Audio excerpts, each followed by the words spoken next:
जब एक मुस्लिम व्यक्ति ने की ऐसी हरकत जिसे देखकर साईं बाबा स्वयं आकर उसे सिखाना पड़ा सबक, देखने वाले रह गए दंग। आप देख रहे हैं साईं जीवन माला। यह कहानी है गोलू प्रताप सिंह जी की। उन्हें बचपन से ही कई दुखों का सामना करना पड़ा था। उसके माता पिता बचपन में ही स्वर्ग सिधार गए थे, जिसके कारण वह दर दर भटकने लगा। उसके कोई भी रिश्तेदार भी उसे रखने के लिए तैयार नहीं थे।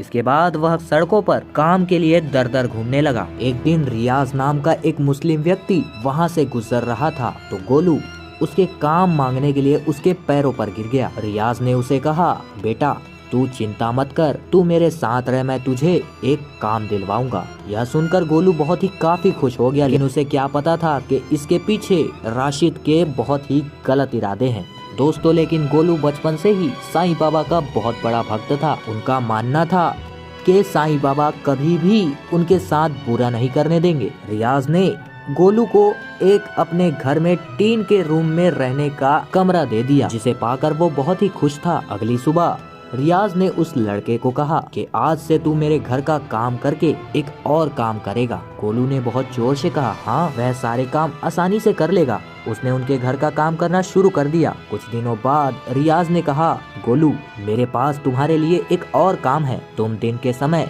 फ्री रहते हो, क्यों ना तुम कुछ और भी काम कर लो। गोलू ने कहा, जी हाँ बताइए, मैं दूसरा काम करने के लिए भी तैयार हूँ। रियाज ने कहा, मैं तुम्हें लेकर चलूंगा जहाँ तुम्हें काम करना पड़ेगा। यह सुनकर गोलू बहुत ही खुश हुआ। अगले दिन जब गोलू अपना पूरा सारा काम निपटा दिया, राशिद उसे रोड पर ले गया और उसे कहने लगा कि तू घूम घूम कर भीख मांग।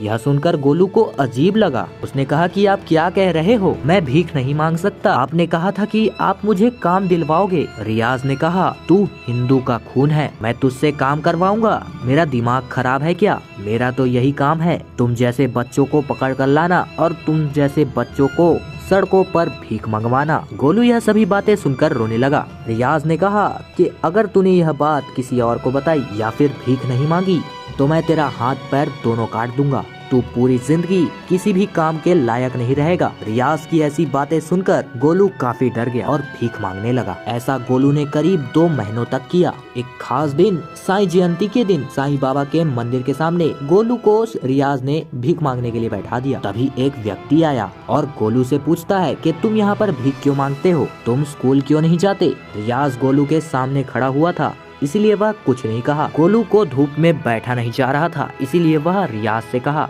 आज मैंने इतनी ही कमाई की है, आप मुझे मेरे खर्चे के पैसे दे दो। इस बात को सुनने के बाद रियाज को गुस्सा आ गया और वो गोलू को चाकू दिखाकर मारने की कोशिश करने वाला था। तभी अचानक इतने में ही वह आदमी वहां पर पहुंच गया और चाकू को उसके हाथ में देखकर तुरंत ही वह रियाज से चाकू छीन लिया। रियाज को बहुत ही गुस्सा आया और वो उससे लड़ने लगा और अचानक ही बारिश होने लगी। तभी उस व्यक्ति ने रियाज को काफी दूर धक्का दिया और रियाज जमीन पर गिर गया। उस दौरान रियाज ने देखा कि उस व्यक्ति के पीछे साईं बाबा बहुत ही गुस्से से खड़े हुए हैं। ये देखकर उसके रोंगटे खड़े हो गए। जिसके बाद रियाज ने उससे माफी मांगी और उसके बाद उस शख्स ने गोलू को अनाथ आश्रम ले गए और वहीं पर गोलू को रहने को कहा। इसके बाद गोलू ने उस शख्स का और भगवान का धन्यवाद दिया और साईं बाबा का धन्यवाद किया। एक दिन उस शख्स को ढूंढते ढूंढते गोलू मंदिर पर गया और वहाँ पर पुजारी से पूछा।